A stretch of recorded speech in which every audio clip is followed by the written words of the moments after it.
आंकड़ों की बात करें तो राजस्थान में पोलिंग प्रतिशत का कोई पैटर्न नहीं है। 1999 में जहां 53% पोलिंग के साथ भाजपा ने 16 सीटें जीती, वहीं 2004 में 4% पोलिंग कम होने पर 49% पोलिंग के साथ भाजपा ने 21 सीटें जीत ली। तो यानी कि 4% पोलिंग कम होने का भाजपा को नुकसान होने के बजाय 5 सीटों का फायदा हुआ। राम राम सा, मैं हूं मुकेश चौधरी और आप देख रहे हैं मोनू के विचार।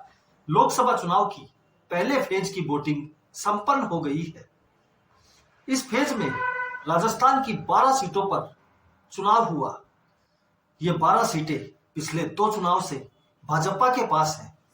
वैसे तो मोदी युग में अभी तक कांग्रेस राजस्थान में खाता भी नहीं खोल पाई है, लेकिन इस बार कम वोटिंग प्रतिशत को देखकर कुछ बरसाती मेंढक फुदकने लगे हैं और कह रहे हैं कि भाजपा का वोटर वोट डालने ही नहीं निकला, इसलिए इस बार भाजपा तो गई।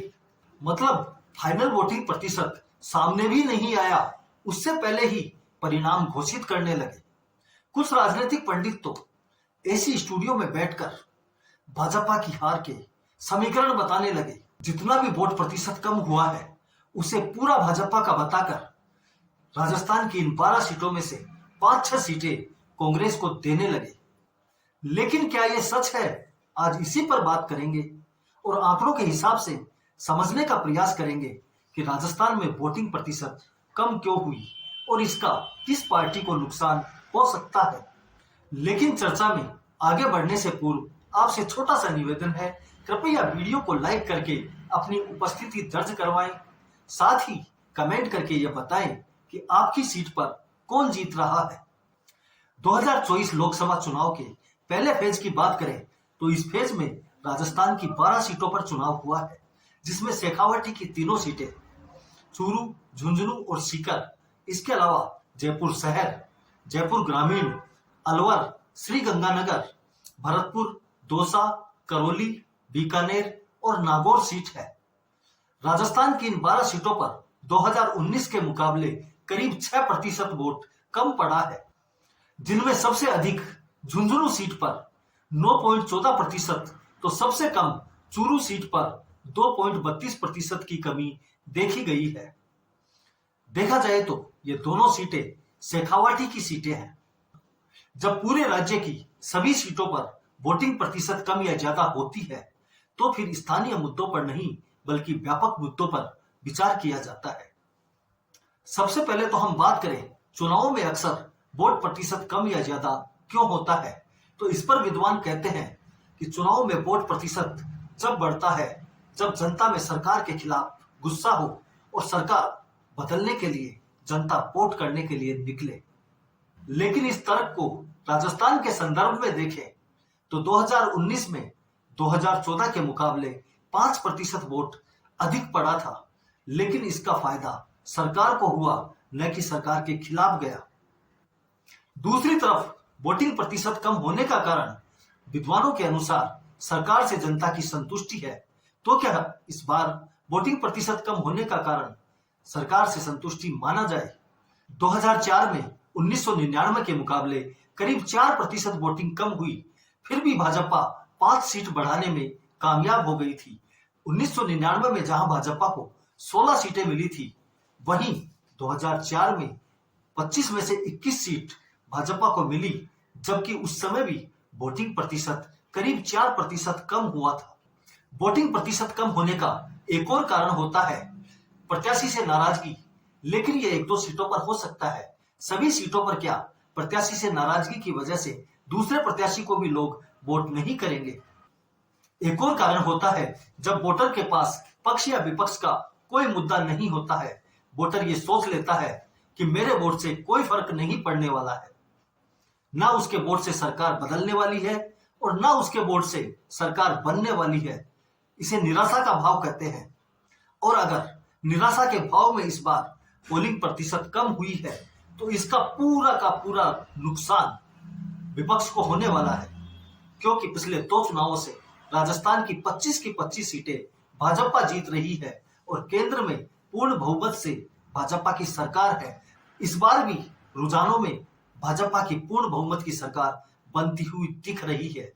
ऐसे में कांग्रेस के वोटर और कार्यकर्ता में निराशा का भाव आना स्वाभाविक है।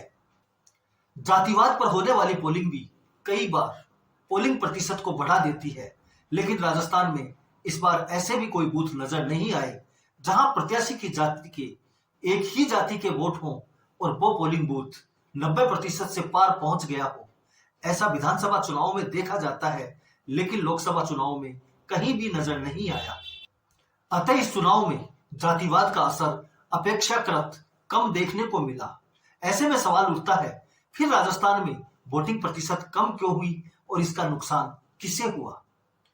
इस सवाल के जवाब में मैं उन राजनीतिक पंडितों की आंखें खोलना चाहूंगा जो ऐसी स्टूडियो में बैठकर सिर्फ वोटिंग प्रतिशत कम होने की वजह से भाजपा को इन 12 सीटों में से 5-6 सीटें हरा रहे हैं।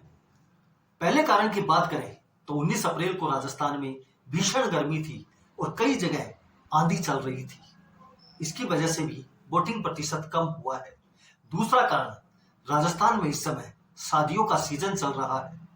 अब ऐसा तो है नहीं कि शादियां केवल भाजपा कार्यकर्ता या भाजपा वोटर के यहाँ है। अगर शादियों में लोग गए हैं तो वो दोनों तरफ के गए हैं और इसका दोनों ही पार्टियों पर बराबर असर पड़ा है।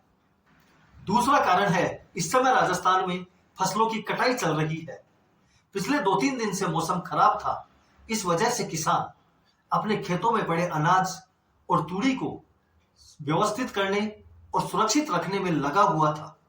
इसका वोटिंग पर सीधा असर पड़ा है। पूरे राजस्थान की तो मैं नहीं कह सकता, लेकिन अपने आसपास के कई क्षेत्रों में मैंने पता किया है, इस बार गांवों के बजाय शहरों की पोलिंग अच्छी हुई है। और इसमें तो कोई दो राय नहीं है कि शहरी बूथों पर भाजपा को अच्छा वोट मिलता है बजाय गांवों की। अधिकतर शहरी बूथों पर पोलिंग प्रतिशत लगभग वही रहा है जो 2019 में था। तो ऐसे में इस पोलिंग प्रतिशत कम होने का नुकसान अकेले भाजपा को कैसे माने? इसके अलावा पोलिंग प्रतिशत कम होने का एक और कारण माना जाता है कार्यकर्ताओं की निष्क्रियता। जहां 2 बार की जीत से भाजपा कार्यकर्ता अति आत्मविश्वास में था, वहीं कांग्रेस के कार्यकर्ता में निराशा का भाव था। फिर भी बूथों के बाहर भगवा दुपट्टा डाले हुए भाजपा के कार्यकर्ता घूमते हुए मिले, लेकिन कांग्रेस का कार्यकर्ता बहुत कम नजर आया। वैसे भी इस चुनाव में कांग्रेस पूरी तरह से जातिवाद और सोशल इंजीनियरिंग पर निर्भर थी। उसकी जीत का आधार सिर्फ जातियों को जोड़ने पर बना हुआ था। लेकिन अगर चुनाव पर जातिवाद का असर होता तो कहीं तो प्रत्याशी की जातियों के बूथों के ऊपर बम्पर वोटिंग दिखाई देती। ऐसे में यह कहना बिल्कुल भी सत्य नहीं है कि कम वोटिंग प्रतिशत से भाजपा को नुकसान हुआ है। मेरा आकलन तो यह है कि इसका नुकसान कांग्रेस को ज्यादा हुआ है। आंकड़ों की बात करें तो राजस्थान में पोलिंग प्रतिशत का कोई पैटर्न नहीं है। 1999 में जहां 53% पोलिंग के साथ भाजपा ने 16 सीटें जीती, वहीं 2004 में 4% पोलिंग कम होने पर 49% पोलिंग के साथ भाजपा ने 21 सीटें जीत ली।